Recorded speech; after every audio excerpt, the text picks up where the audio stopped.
नमस्कार दर्शक बंधु आपणकर जदि वृष राशि होइथाए तेबे यही भिडियोटी आपणक पई बहुत अधिक गुरुत्वपूर्ण रही।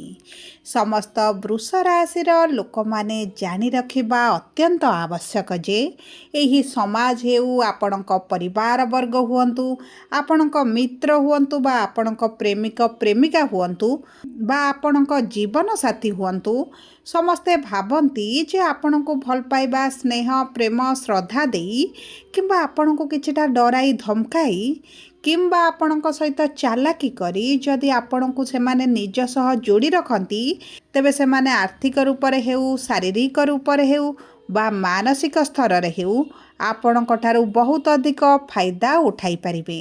सेथिपाई समस्त वृष राशिर लोक माने आपण जो वर्तमान दुखित रहुछंती चिंतित रहुछंती बा आपण हैरान हेउछंती एवं जो विभिन्न प्रकारर समस्या वर्तमान आपण पड़िछंती एहार सबुठारू बड़ कारण हेउछि आपणको व्यवहार करा जाउछि।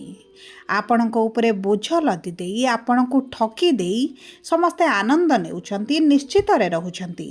देखंतु एहा आपणको खराब लागि पारे भल न लागि पारे किंतु एहा हेउछि निराट सत्य।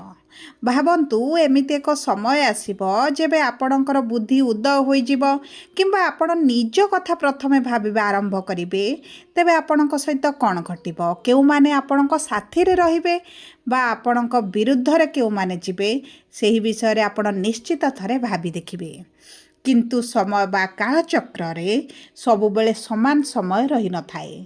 वर्तमान ग्रह गोचर रे हेबो विराट परिवर्तन। कर्मर स्वामी बा न्यायर कर्ता धर्ता शनिदेव हेबाकू जाउछंती मार्गीरु बकरी माने तांको चलन रे आसीबो तेढ़ापण।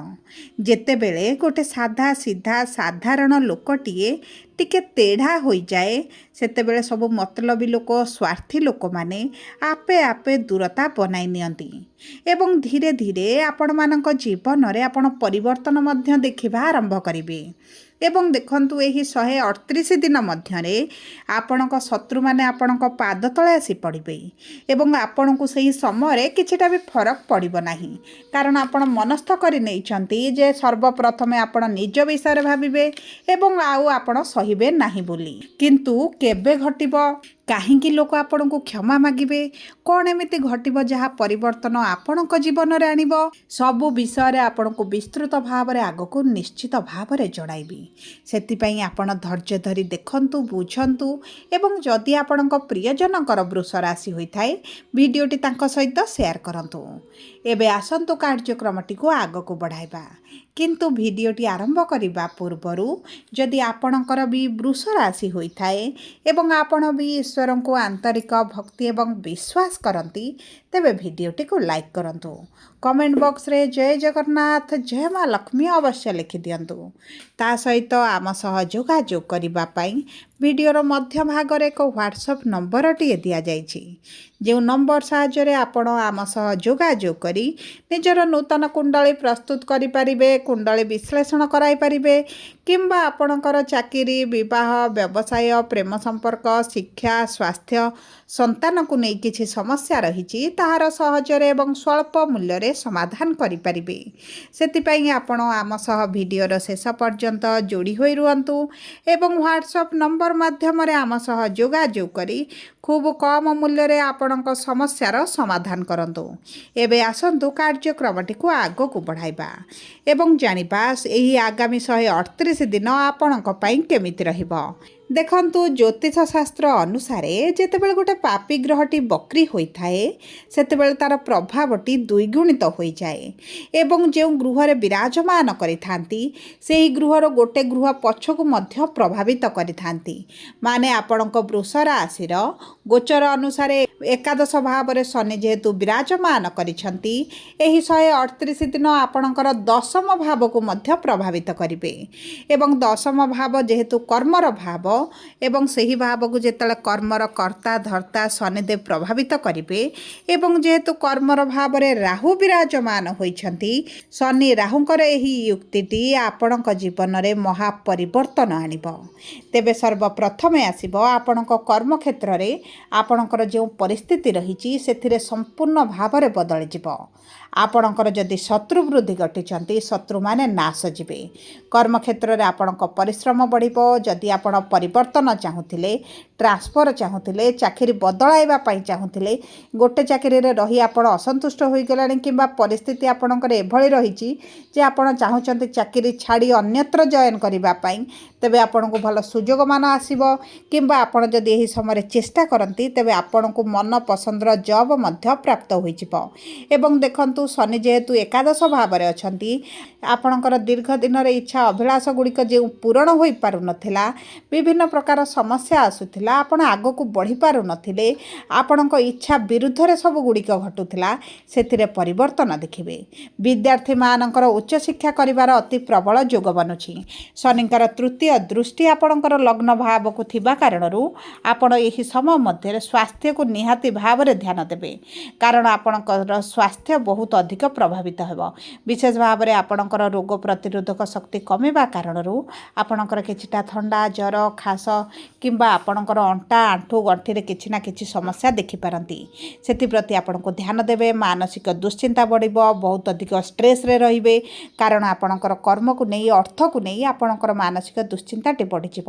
ପରିବାର ସ୍ତରରେ ଆପଣ ଦେଖିବେ କିଛିଟା ସମ୍ପର୍କ ଆପଣଙ୍କ ଠାରୁ ଦୂରାଇଯିବ ଏବଂ ଯେଉଁ ମିଥ୍ୟା ସମ୍ପର୍କ ଗୁଡ଼ିକ ଆପଣଙ୍କ ସହିତ ମତଲବ ସହିତ ଯୋଡ଼ି ହୋଇଥିଲେ, ସେହି ସମ୍ପର୍କ ଗୁଡ଼ିକ ଆପଣଙ୍କର କଟିଯିବ। କିନ୍ତୁ ଆପଣଙ୍କର ବିବାହ ପାଇଁ ଅତି ପ୍ରବଳ ଯୋଗ ବନିବ। ଯଦି ଆପଣଙ୍କର ବିବାହ ଦୀର୍ଘ ଦିନ ହେଲା ଠିକ୍ ହୋଇପାରୁନି, ବୟସ ବଢ଼ିଗଲାଣି, ଅତିକ୍ରମ କରିଗଲାଣି, କିନ୍ତୁ ଆପଣଙ୍କର ବିବାହ ହୋଇପାରୁନଥିଲା, ତେବେ ସେହି ସବୁ କ୍ଷେତ୍ରରେ ଆପଣଙ୍କୁ ଶୁଭାଶୁଭ ଫଳ ପ୍ରାପ୍ତି ହେବ।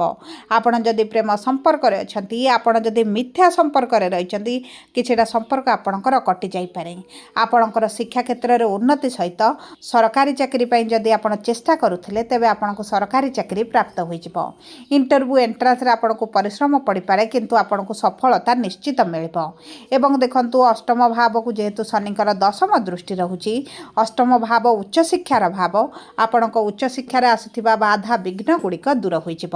ଆପଣଙ୍କ ପୈତୃକ ସମ୍ପତ୍ତିକୁ ନେଇ ଯଦି କିଛି ସମସ୍ୟା ଥିଲା, ଆପଣଙ୍କ ପ୍ରାପ୍ୟ ଆପଣଙ୍କୁ ମିଳିପାରୁନଥିଲା, ତେବେ ଆପଣ ଯେକୌଣସି ଉପାୟରେ ଆପଣଙ୍କ ପ୍ରାପ୍ୟକୁ ହାସଲ କରିବେ। ଆବଶ୍ୟକ ପଡ଼ିଲେ କୋର୍ଟ କଚେରୀ କେସ୍ ମଧ୍ୟ କରିପାରନ୍ତି। ଏବଂ ତା ସହିତ ଯଦି ଆପଣଙ୍କର ଅର୍ଥ କେଉଁଠି ଫସିକି ରହିଛି, ମିଳିପାରୁନାହିଁ, ଏମିତିକି ଆପଣ ସରକାରୀ ସ୍ତରରେ କିଛିଟା ପ୍ରୋଜେକ୍ଟ କରିଛନ୍ତି, ଆପଣଙ୍କ ପଇସା ଫସିକି ରହିଛି, ଆପଣଙ୍କୁ ପ୍ରାପ୍ୟ ହୋଇପାରୁନି, ସେହି ଅର୍ଥ ଗୁଡ଼ିକ ମଧ୍ୟ ଆପଣଙ୍କୁ ପ୍ରାପ୍ତ ହୋଇଯିବ। ଏବଂ ଏହି ସମୟ ମଧ୍ୟରେ ଯଦି ଆପଣ ଯାତ୍ରା କରୁଛନ୍ତି କିମ୍ବା କୌଣସି ଜାଗାକୁ ଯାତାୟାତ କରିବାକୁ ପଡ଼ୁଛି, ତେବେ ଆପଣଙ୍କୁ ଟିକେ ଜଗି ରଖି କାର୍ଯ୍ୟ କରିବା ପାଇଁ ପଡ଼ିବ।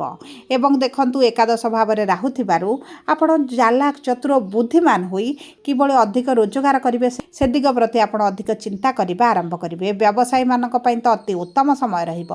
ଆପଣଙ୍କ ବ୍ୟବସାୟରେ ପୂର୍ବରୁ ଯେଉଁ ମାନ୍ଦା ପରିସ୍ଥିତି ଦେଖୁଥିଲେ, ଆପଣଙ୍କର କମ୍ପିଟିଟର ଯେଉଁ ବଢ଼ିଯାଇଥିଲେ, ସେହି ସବୁ କ୍ଷେତ୍ରରେ ଶୁଭ ଫଳାଫଳ ପ୍ରାପ୍ତି କରିବେ। କିନ୍ତୁ ଆପଣଙ୍କର ସୁଖ ସୁବିଧାରେ କିଛି ନା କିଛି ସମସ୍ୟା ଦେଖାଦେଇପାରେ। କାରଣ କେତୁ ଯେହେତୁ ଆପଣଙ୍କ ଦଶମ ଭାବରେ ଅଛନ୍ତି, ଆପଣଙ୍କ ଭୋଗ, ବିଳାସ, ଐଶ୍ୱର୍ଯ୍ୟରେ କିଛି ନା କିଛି କମି ଆସିବ। ଆପଣଙ୍କର ଅର୍ଥ ଖର୍ଚ୍ଚ ଘଟିବ। ମାଆଙ୍କ ସହିତ ସମ୍ବନ୍ଧ ଏତେଟା ମଧୁର ରହିବନି। ମାଆଙ୍କ ସ୍ୱାସ୍ଥ୍ୟକୁ ନେଇ ଆପଣ ଚିନ୍ତିତ ହୋଇପାରନ୍ତି। ମାଆଙ୍କ ପିଛାରେ ଆପଣଙ୍କର କିଛିଟା ଅର୍ଥ ଖର୍ଚ୍ଚ ହୋଇପାରେ। ଏବଂ ତାହା ସହିତ ଯଦି ଆପଣ କିଛିଟା ଜମି, ଭୂମି, ଯାନବାହନ କ୍ରୟ କରିବା ପାଇଁ ଚାହୁଁଥିଲେ, ତେବେ ଆପଣଙ୍କ ପାଇଁ ବହୁତ ଭଲ ରହିବ।